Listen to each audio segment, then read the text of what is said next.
Bonjour à tous, bonjour Alain Finkielkraut. Bonjour. Vous l'aviez cauchemardé, les Français l'ont fait. Le deuxième tour de l'élection présidentielle opposera donc Marine Le Pen à Emmanuel Macron. Comme l'avait anticipé Christophe Guilly et comme l'ont noté tous les commentateurs, il y a bien deux France qui se regardent en chien de faïence. D'un côté, la France qui gagne, celle de la mondialisation et de l'identité heureuse. De l'autre, de Versailles à Whirlpool, la France des perdants culturels ou économiques, ceux auxquels on ne cesse de dire qu'ils sont condamnés par l'histoire. Sauf que si la première fait corps autour de son champion, la France en colère est loin, bien sûr, d'être unanime derrière la candidate du FN. Si la quinzaine anti-Le Pen n'a pas l'éclat festif d'antan, l'interdit moral continue de fonctionner pour nombre de nos concitoyens, invités à faire le bon choix par divers grands esprits, de Christiane Taubira à Jean d'Ormesson, en passant, comme l'a noté Jonathan, par Nicolas Hulot. Sans oublier, bien sûr, le président de la République qui nous a expliqué hier à Bruxelles ce qu'il convenait de faire dimanche prochain, joignant le geste à la parole comme s'il s'adressait à des enfants. On prend le bulletin de Macron et on le met dans l'urne. Je ne sais pas, Alain Finkielkraut, si vous serez un bon élève. En tout cas, malgré les incantations, proclamations et sommations, malgré les noms d'oiseaux qui se sont abattus sur Jean-Luc Mélenchon, chantre du nini de gauche, et surtout sur Nicolas Dupont-Aignan, premier allié en bonne et due forme du Front National, le Front républicain a vécu. Et vous nous direz, si vous pensez comme beaucoup d'autres, que c'est une très mauvaise nouvelle pour la République. Et donc nous allons démarrer immédiatement, bien sûr, cette émission consacrée tout entière à l'élection. Comment est-ce que vous avez vécu ce premier tour, Alain Finkielkraut?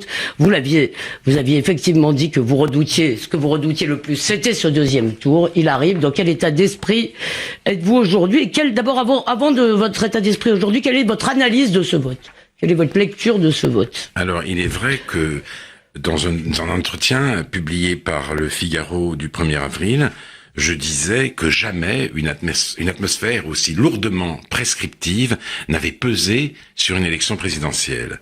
Les citoyens que nous sommes étaient mis en demeure de valider ce scénario écrit d'avance, éliminer au premier tour le candidat de la droite et du centre, discrédité par les affaires, puis élire au second le candidat d'En Marche pour faire barrage au Front national. Il ne s'agit plus en votant de choisir mais d'obéir. Les faits sont en train de me donner raison. Certains commentateurs, aussi inquiets qu'indignés, jugent, il est vrai, que le scénario ne se déroule pas exactement comme prévu.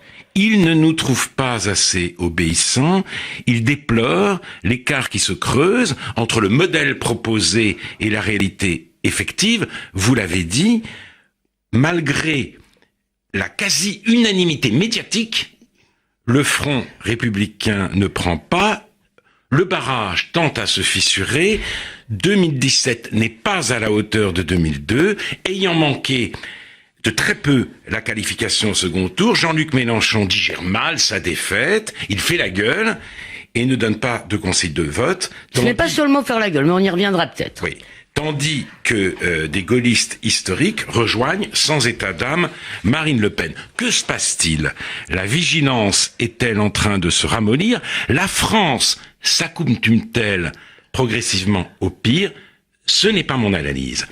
Comme l'a annoncé Brice Ceinturier dans l'Obs, il y a déjà 2 semaines, Marine Le Pen ne sera pas présidente. Pour ma part, je voterai Emmanuel Macron au deuxième tour, car la très improbable élection de la présidente du Front National mettrait le pays à feu et à sang, mais je n'ai aucune nostalgie pour le No-Passaran. Je ne suis pas un barragiste forcené et je voudrais prendre le temps de m'en expliquer avec vous. Donc vous ne cédez pas ici aux injonctions? Non. Puisque vous rejoignez Guy Bedos et Nicolas Hulot. Oui, c'est vrai. Enfin, vous n'appelez pas à voter Macron, vous dites que vous allez le faire. Voilà, je dis que je vais le faire, mais je voudrais commencer par la soirée du 23 avril. Très bien.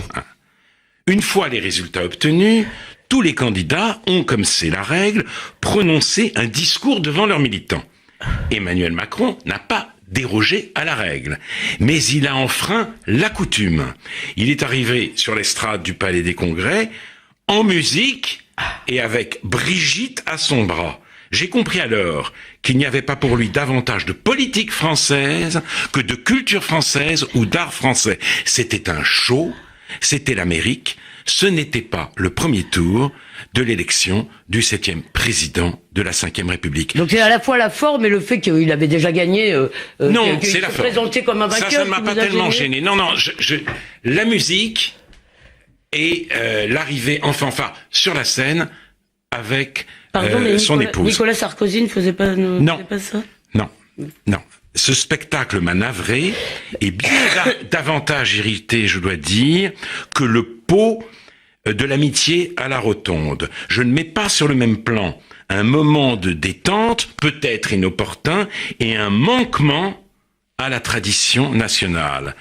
Ce manquement... Vous me permettrez une objection après, mais... Oui, ce manquement d'ailleurs s'ajoute à beaucoup d'autres, car Macron, entouré qu'il est de helpers et de coworkers, nous fait entrer, dans un autre monde. Avec lui, la France devient un open space et le capitalisme donne congé à la bourgeoisie.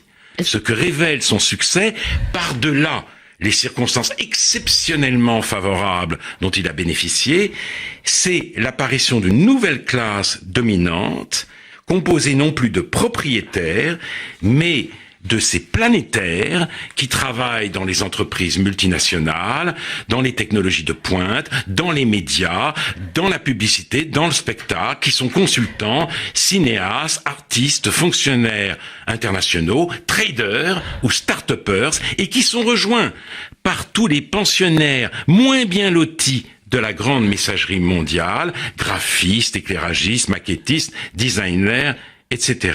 Tout cela se retrouve dans le projet d'une France sans permanence, dont Vincent Trémollet de Villers a très justement dit que la devise pourrait être celle de la publicité McDonald's, venez comme vous êtes. Et la mesure emblématique du programme de Macron consiste à libérer de l'impôt sur la fortune tout ce qui bouge et à taxer tout ce qui demeure.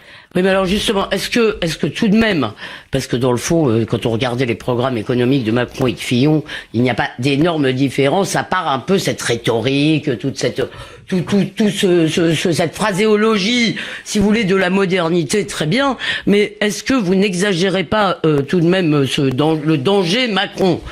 Alors, parce que ce que vous reproche beaucoup de vos amis, hein. Oui, bien sûr, on me le reproche. Est-ce que j'exagère? Écoutez, je ne sais pas, Elisabeth, mais vous êtes très vise, très intelligente et connue pour votre modération. Oui, c'est vrai. Et donc, je vais essayer de poursuivre mon raisonnement. Et en fin d'émission, je vous fais juge, vous délivrerez votre verdict. Ce que je constate, c'est que Emmanuel Macron veut substituer au vieux clivage droite-gauche, l'opposition des progressistes et des conservateurs. Et d'ailleurs, certains des soutiens de Fillon faisaient de même. Luc Châtel a lancé le dernier jour de sa campagne, un grand appel aux progressistes devant un public conservateur. Mais bon, je ferme cette parenthèse. Progrès, dit Macron, quand tous les records ont été battus et qu'il faudrait libérer l'homme de la nécessité asservissante de produire et de consommer toujours davantage. Le progressisme est en porte-à-faux avec les grands impératifs de notre temps que sont la décélération, la déconnexion et la décroissance, surtout démographique, comme l'avait bien vu Lévi-Strauss. Mais alors dans ces cas-là, il y a peut-être une sorte de vérité des prix idéologique qui est en train de s'instaurer, c'est-à-dire que au clivage droite-gauche qui n'avait justement plus de prise sur ces enjeux que vous décrivez, Alain Finkielkraut, est peut-être en train de se substituer un autre clivage. Et après tout, Macron incarne très bien une espèce de bloc central. Peut-être. Le problème, c'est que en face, il n'y a rien. Rien de réel, rien de tangible, rien de plausible, rien de légitime. Mais précisément, pour ma part, je ne me reconnais pas nécessairement dans le terme de conservateur. J'aimerais seulement que la politique cesse d'accompagner les processus et s'attache, comme c'est sa mission première, à faire du monde un séjour plus humain en prenant sur elle la défense des paysages, de la langue malmenée, du silence, de la douceur de vivre. Je le répète, l'élection de Marine Le Pen plongerait le pays dans le chaos et la guerre civile, mais je ne peux pas dire que je voterai Macron de gaieté de cœur, car je ne vois rien de désirable dans la société liquide dont il est le champion. Mais pour achever de convaincre les indécis ou les sceptiques, Emmanuel Macron a décidé de dramatiser les enjeux. Mais après une visite à Oradour-sur-Glane, il est aujourd'hui au mémorial de la Shoah. J'aurais quand même voulu vous poser une question sur la première partie. Alors, allez-y. C'est-à-dire, vous avez dit, je ne suis pas conservateur. Si, vous l'êtes un peu dans le sens que vous avez déjà expliqué ici. Est-ce que le résultat des élections ne vous dit pas quand même que nous, là je m'associe, nous nous sommes trompés sur ce pays? Il n'y a peut-être pas de majorité, Alain Finkielkraut, pour les idées que vous défendez. Peut-être. En tout cas, je disais, je ne sais pas. Je constate, si vous voulez, en effet, que le capitalisme, je disais, donne congé à la bourgeoisie, et j'ai vu aussi à Hénin-Beaumont les sympathisants du Front National, après le discours de Marine Le Pen, danser comme ça. Je les regardais, c'était pas des fachos, c'était des ploucs. Et moi, je n'ai aucun mépris contre les ploucs.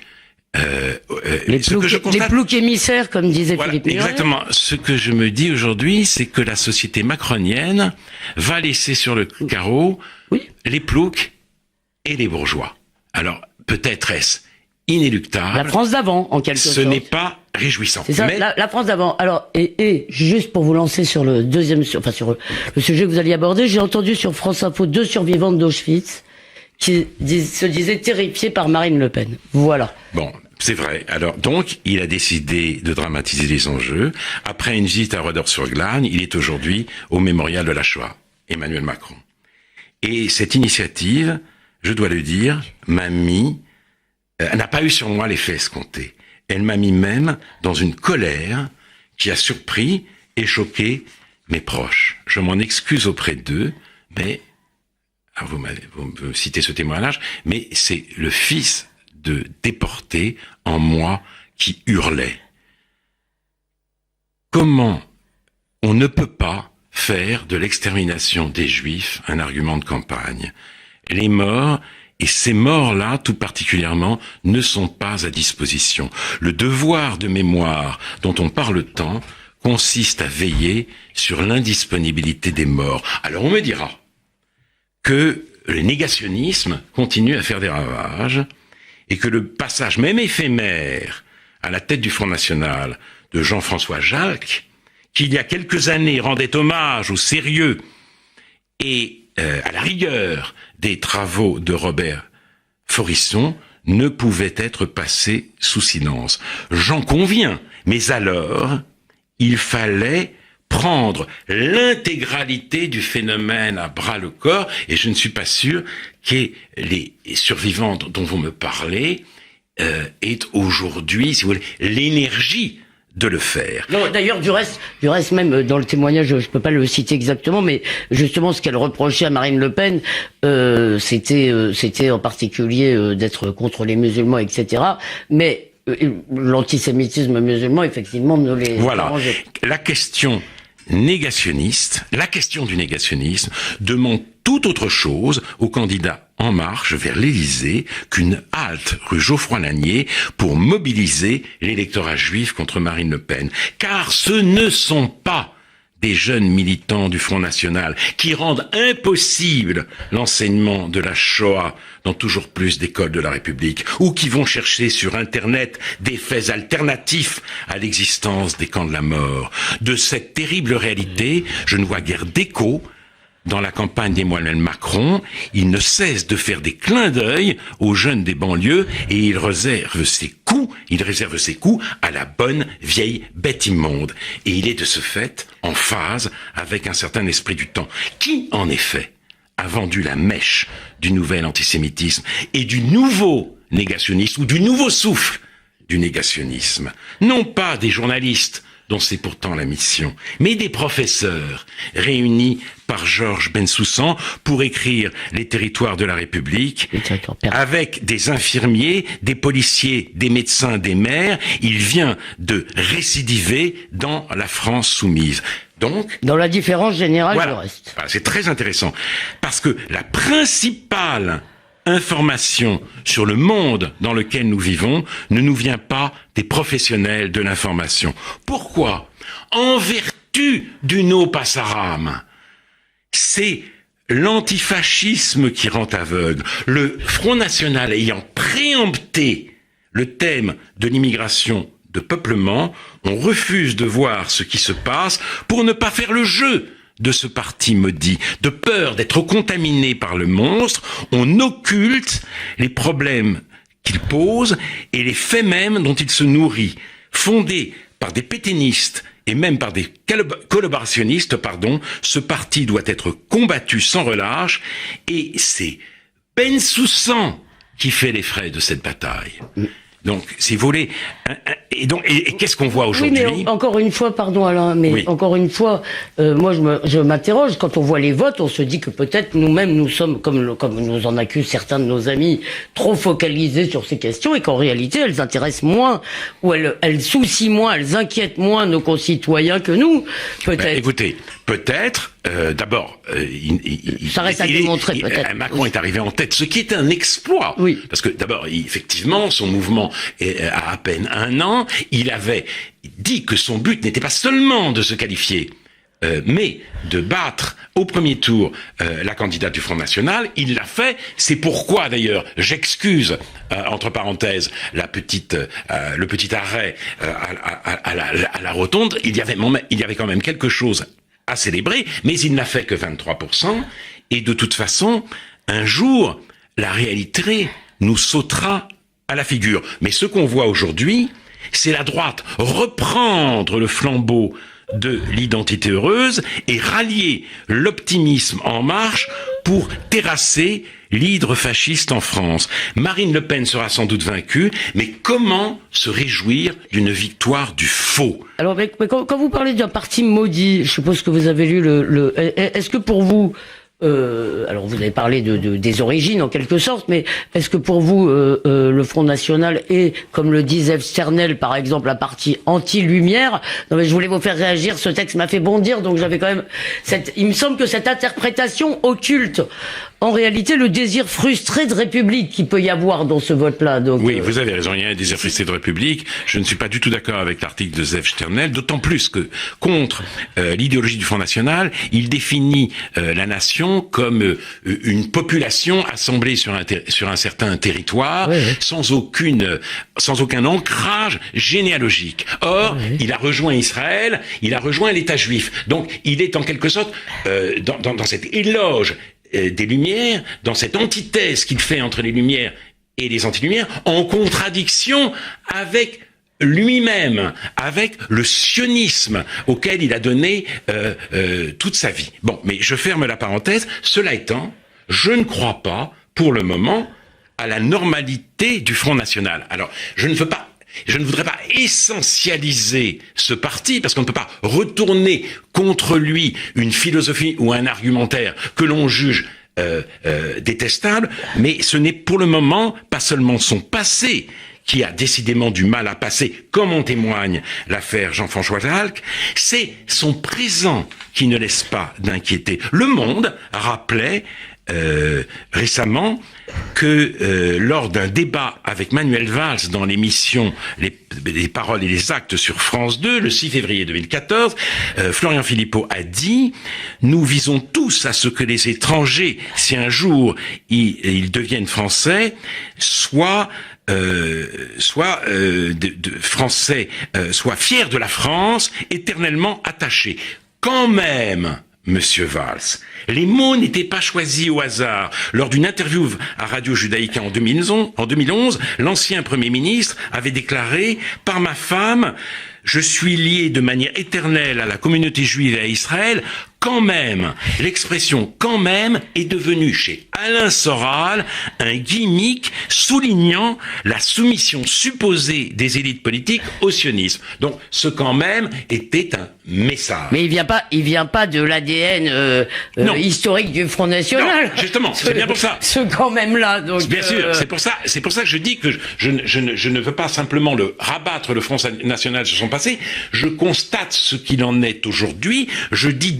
J'en conclus donc que ce parti étant infréquentable, il revenait aux autres formations politiques de prendre acte de la réalité sur laquelle il prospère, c'est-à-dire de formuler le bon diagnostic et de proposer les bons remèdes, au lieu de s'obstiner dans le déni pour marquer ces distances. Et c'est d'ailleurs ce qu'a tenté de faire Pierre Lelouch dans un livre très important, Une guerre sans fin, mais comme vous le savez sans doute, il vient de jeter l'éponge et d'abandonner la vie politique.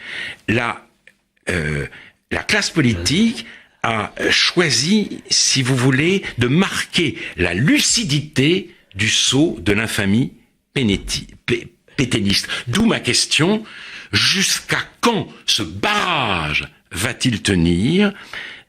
Nous expions par la cécité la honte de l'occupation et des années noires. Sera-t-il trop tard?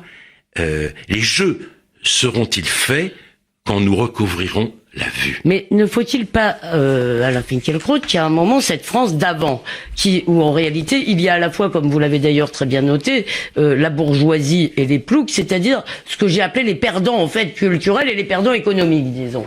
Cette France d'avant, pour l'instant, elle a quelques voix, il y a Marine Le Pen est une des voix qui s'exprime en son nom, il y avait donc Nicolas Dupont-Aignan qui l'a aussi rejoint, il y avait François Fillon qui a été éliminé, et vous avez eu des mots assez durs pour Jean-Luc Mélenchon, mais Jean-Luc Mélenchon a tout de même le souci de lui parler, et à mon avis, c'est pour cela qu'il n'a pas qu'il n'a pas appelé à voter pour Emmanuel Macron. Oui, peut-être. Tout en laissant entendre que lui-même voterait pour lui. Peut-être, si vous voulez, peut-être. Mais j'ai du mal. Si vous voulez, ce que vous appelez cette France d'avant, n'a pas eu et n'a toujours pas les porte-paroles qu'elle mérite.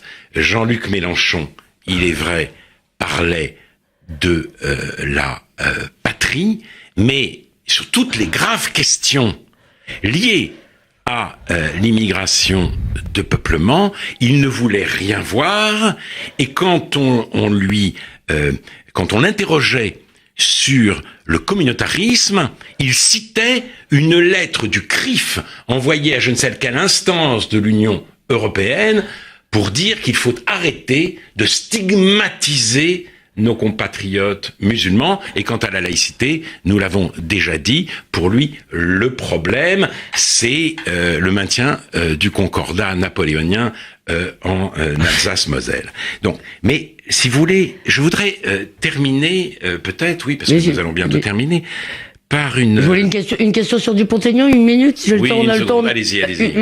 Une minute, c'est-à-dire, est-ce que vous jugez donc, compte tenu de tout ce que vous avez dit, est-ce que vous pensez, comme on l'entend partout, que Nicolas Dupont-Aignan a fait une faute morale, quelque chose qui le rend infréquentable?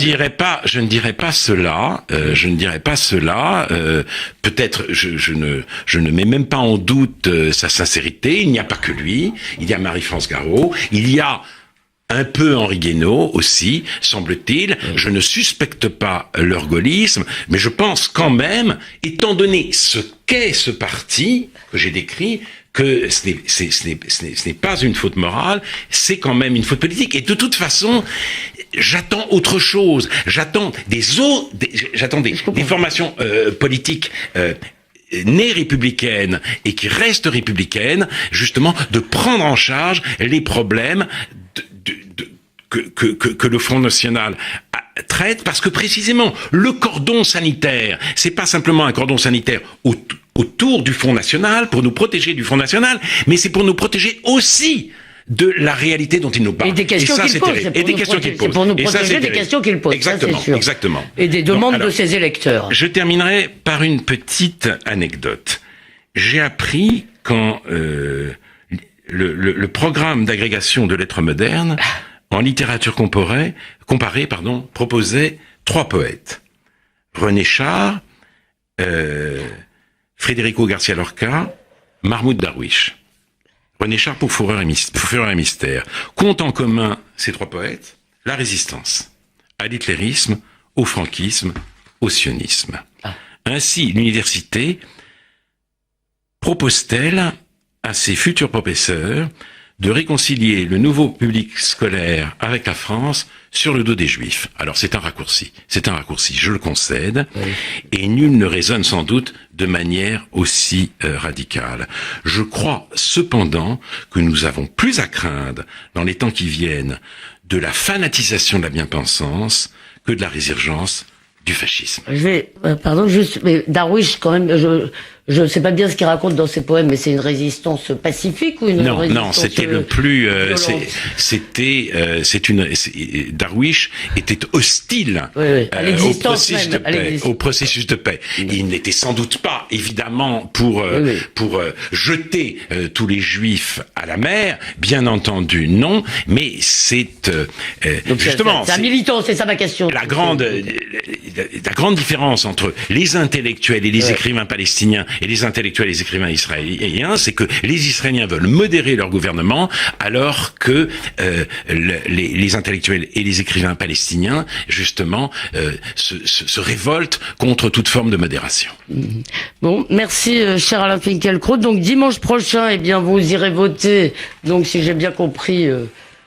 sans enthousiasme comme il y a cette élection, il n'y a pas d'émission, ce qui est d'ailleurs bien normal, car je suis sûr que vos propos influenceraient le très grand nombre d'auditeurs que vous aidez à penser, cher Alain.